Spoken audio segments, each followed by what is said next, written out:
possible to expand them?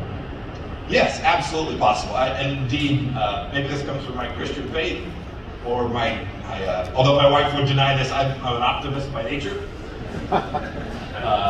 Yes, I think they'll be expanded. They'll be expanded because they make sense.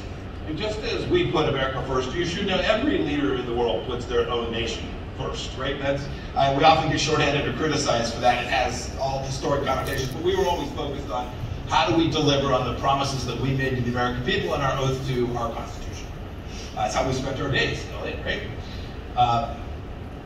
Leaders of big Muslim nations concede that it is not in their best interest to continue to have as a foreign policy prescription the destruction of the nation of Israel.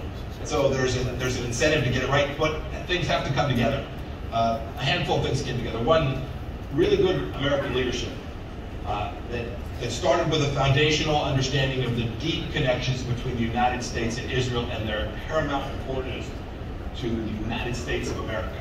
When we get that right, many good things can happen.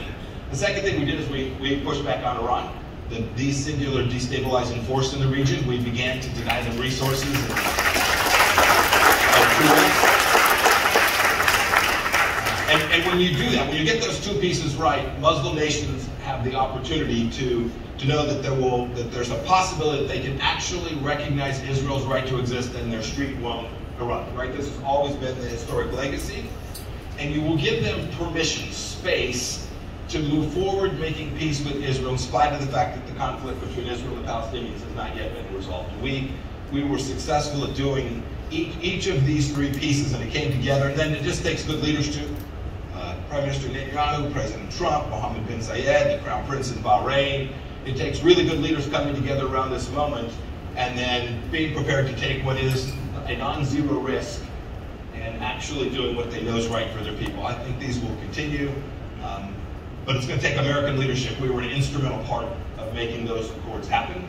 And when you have Israeli leaders or Arab leaders without confidence in the leadership of the United States of America, no Muslim leader is going to step out on a limb and be the next signee for this. I hope I'm wrong about that, but it was the case that they were looking at us, watching how America was going to respond if things didn't go as we had hoped that they would. So it may not be in the Middle East because we're an Asian Muslim country. We often forget that the biggest Muslim populations aren't in fact in the Middle East.